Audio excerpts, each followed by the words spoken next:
Hey friends, TUXX here. You know, it's been a while since I've done a video on the Cappsu Hi-Fi music player DAP, and I've been getting a lot of questions, so I want to go ahead and do a quick follow-up. If you are looking for a full-on unboxing of this product, I do have a video back in my queue, but I first got this about 6 months ago, roughly, I believe, and I've been using it off and on as you know, I have many DAPs, and so I use them all for different purposes, but I keep coming back to this one, and a few things that stand out in my mind after having this for half a year or so is the quality of it is really good. It feels like a much more expensive player. The weight of it is like a nice $1,000 player. It feels like a super high-end player from the weight alone. But I mean, it definitely is a under $100 player. You know, I will have the best price for you in the description down below. Originally, when I first unboxed it too, I wasn't quite sold on this piece of metal going around this dial here, and as time has went on, I've kind of learned to appreciate it because you can run a lanyard or something through it and kind of dangle it, you know, which is nice, like around your neck, which is cool, and it does protect that knob from being spun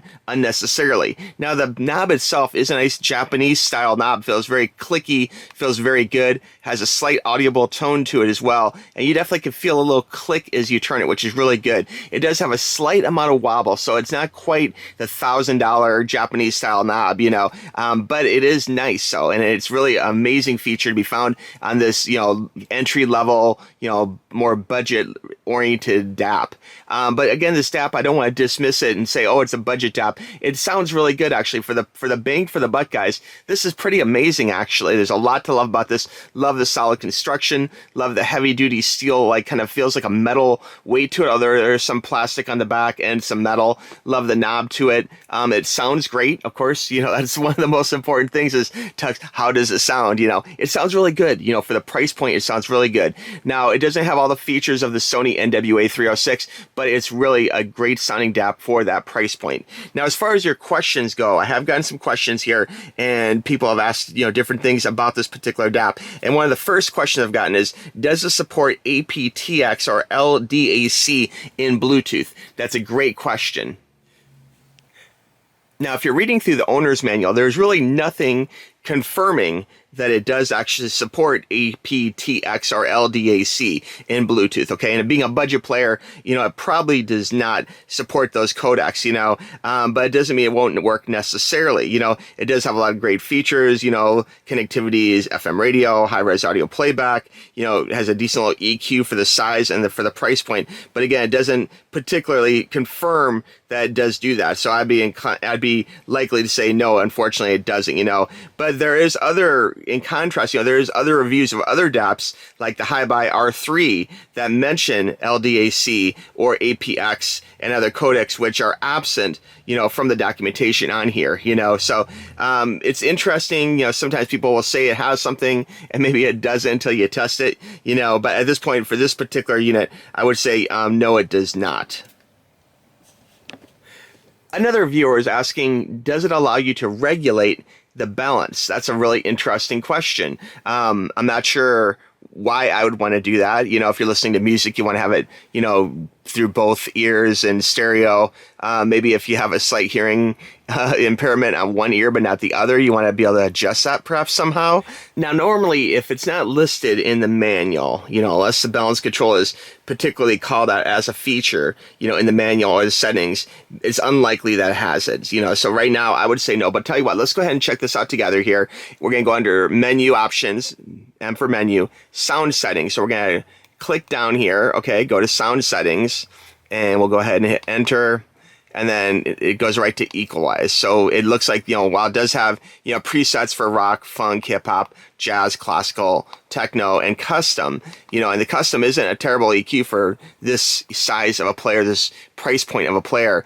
It doesn't really call out that there is actually a balance option where you can regulate to have a more intense balance on the right ear than the left ear, etc., etc. If the viewer who asked that question, he sees this video, if you want to write me back and give me more details about how you want to use that or why you want that, I'm really curious. Okay, another viewer actually wrote in saying, hey, great review. I have a question. Does it remember the position and track you're at when you turn it on and off? Okay, which this is really useful for audiobooks in particular. And I could tell you firsthand, it does remember the last played song. So if you're booting it up, it knows the last played song that I played on this unit was Rush Roll the Bones, okay? And it will go back to that track. But unlike playing like an Amazon movie or something where it goes back to the exact chapter, you know, the exact minute that you turned it off, this will just start replaying the song as a whole. So it kind of does set it back to the beginning of the song. So does it remember last track played? Yes. Does it remember the exact position? No. Okay, so for audiobooks, it will not remember the exact sentence they stopped on, unfortunately. Another viewer wrote in asking about the recording function. And I want to go ahead and talk about that just briefly here. If we go back, let me just go back out of settings here. And let me see here.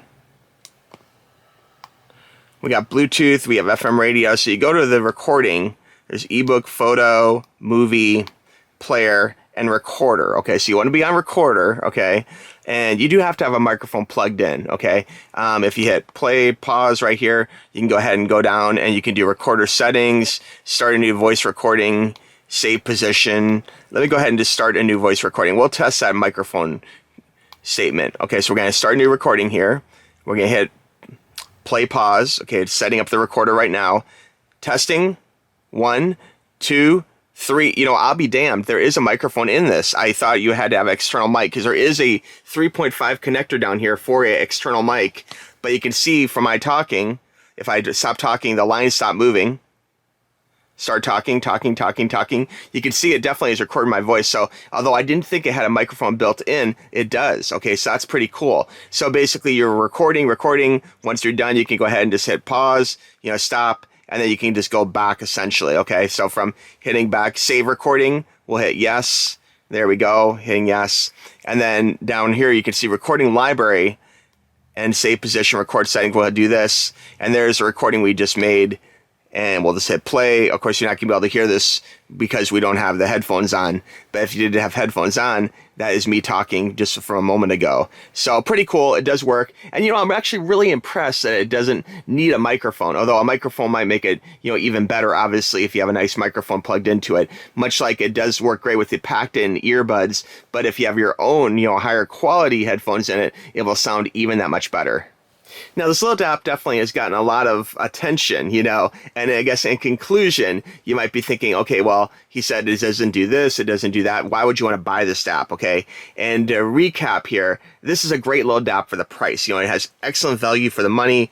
The DAP itself has great features, and many people have noted that, you know, this has features which are not normally found in a under $100 player, you know, so it's really great for that particular reason. Also, because of the inexpensiveness of it, if you do happen to buy one, take it to the beach and lose it, it's not the end of the world, you know, which is really great. The build quality is amazing. Although it is a plastic back here, it has a metal build quality that feels extremely high quality, and if you have this in your hand, you'll get the feeling I have right now, which this player should cost more. It doesn't have a right to be this good quality for this price, you know.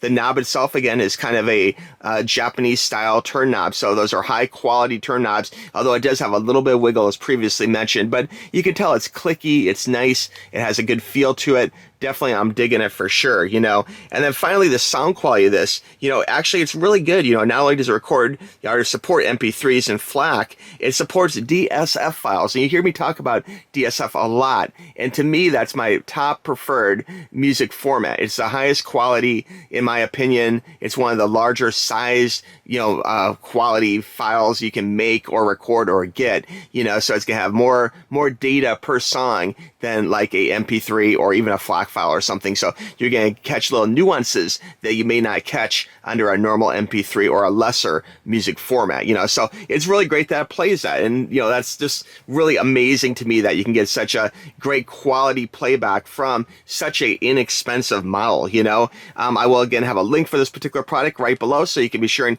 get it at the very best price. But if you have any question about the Cappsu, let me know in the comments below. I always do follow-ups. I try and respond to questions, and I'm happy to help you guys out. And this this continues to be one of my favorite little, like, under $100 DAPs. You know, it's a great little DAP for the money. It can make a great gift for somebody. It's great for taking on planes. It's great for taking on trains. You know, it's great for taking to the beach. It's really good anywhere. And again, if you lose it, not a huge deal, okay?